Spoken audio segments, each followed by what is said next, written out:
Okay, sorry for the really crappy lighting and everything, but this is another one of those videos that I just want to get out real quick, so I'm going to put it together while I'm toasting my morning bagel. I've been noticing a trend. Abortion rights groups and their media spokespeople, which is pretty much anybody in the mainstream media, have taken to often putting out little puff pieces about why doctors who do abortions say that they enjoy their work. And it really, really frustrates me that pro-lifers, I come over while I'm doing this, pro-lifers will say, oh, Dr. So-and-so says that he enjoys killing the babies when he does abortions. And that's really mischaracterizing what they're saying to a really appalling extent. What these pieces are meant to do, you have to think about why they're doing these, okay? They're doing these to kind of get people away from thinking about the dead baby aspect, okay? So they aren't going to bring up the actual killing the baby part of doing abortions. Now, this is something, if you read or listen to what they discuss among themselves, they are often very, very distressed about what they're doing. They have nightmares. They go home, they're drinking. They have intrusive thoughts. Warren Hearn, very high-profile abortionist who goes way well into the third trimester, talks about doing the dismemberment abortions, the D&E, and he says, quote, the sensations of dismemberment flow through the forceps like an electric current. He talks about how they have a kind of moral revulsion to what they're doing. And Carol Everett, fairly high-profile former abortionist, talks about how when she was working in the abortion clinic, one of the things that she did was the POC, the products of conception, where she'd go over to the sink after the abortion and she'd be checking, do we have 2 arms, 2 legs, a head, a spine, a rib cage, the appropriate, volume of glop here for internal organs and placenta to make sure we didn't leave anything behind. And, she said seeing the intestines was actually the hardest part for her, because to her this was kind of indicating that this baby was meant to live. This wasn't kind of a test run baby. And she said when she would start to emotionally repel this and not want to have any part of it, she would tell herself, I'm helping women have safe legal abortions. She would bring that focus back to this idea that this is a necessary thing because you're helping women to reclaim their lives. And you see this again and again and again and again. And so this is meant to be a puff piece to talk about that abortion is beneficial to women. And in order to do that, you have to take that baby out of the picture. They can't talk about the baby during this interview. They can't even think about the baby. Okay? If they start talking about how they're having the nightmares and they're having the intrusive thoughts, and during the abortion, one abortionist said that he, in his mind, pictures the fetus hanging on by its fingernails while he's pulling it out. So what they're trying to focus on is the why they do this thing that they personally find absolutely horrifying. Well, why do they do it? Because at the end of the day, they feel like they've given this woman her life back. And the closest parallel I can do is there are some people who have a foot amputated because they'd had this crushing injury years earlier. Doctors tried to do limb salvage surgery where they patch the foot back together.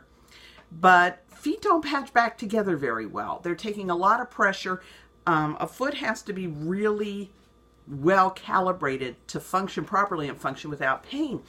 And sometimes these patients will wind up just in an incredible amount of pain, not able to fully function. I think I just burnt my bagel. Yeah, not too exuberant, not able to fully function, and they want their lives back. So they will go in and they will have this foot that, you know, they may have fought for years to try to keep this foot, but they're just being crippled by it. They're in so much pain. They can't be up around walking. They're having trouble doing housework. It's just not working. They need to get their lives back. So they'll go to doctors who will then amputate this problematic foot. And if one of those doctors said that he really enjoys his work because he likes giving people their lives back, okay, you would recognize that you're not talking about somebody who's all rubbing his hands in glee and going, "Oh, I get to chop off a foot today." But that the doctor's doing something that's a fairly distressing thing to do. You know, nobody wants to cut somebody's foot off, but that there's a lot of satisfaction in looking at the effects on this person's life, that they get a prosthetic and they're up and about and they're able to rock climb and horseback ride and do all their housework. And, you know, they've done this distasteful thing of amputating the foot, but they've given that person their life back. And this is how these abortionists are viewing it. And, you know, the way to help them get past that and recognize that this is not the equivalent of amputating a crippled foot. This is, you know, that moral revulsion that you feel when you're killing her baby is legitimate. You should be feeling that moral revulsion because this is a morally revolting thing to do.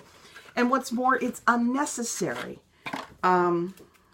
Because there are resources available where the woman can actually be glad she had her baby. She can reach her life goals and have her baby. You don't need to kill the baby to get her life on track.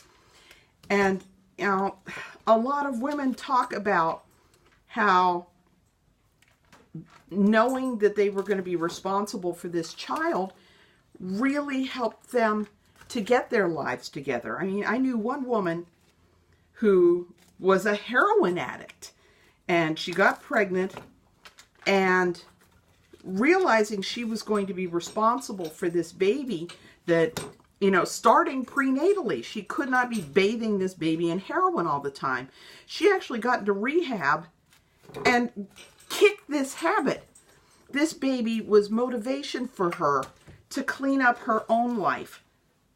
She wasn't able to do it for herself, but she was able to pull herself together and really change things for the sake of the baby. So, you know, just looking at her situation, even if you take the baby out of the equation, it's kind of hard to answer how you can fix a woman's life problems. She's in an abusive relationship, or, you know, she's broke.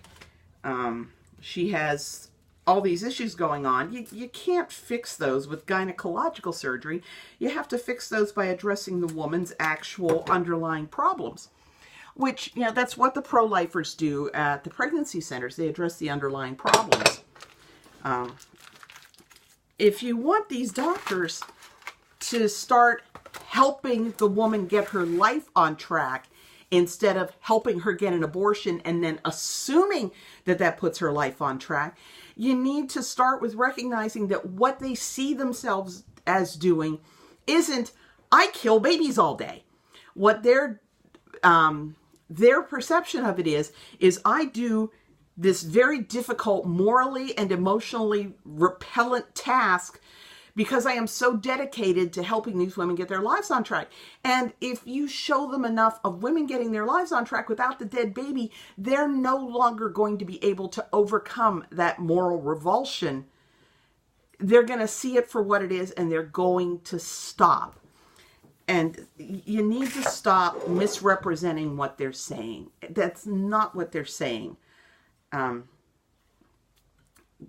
You can't reach somebody if you don't know where they are, basically.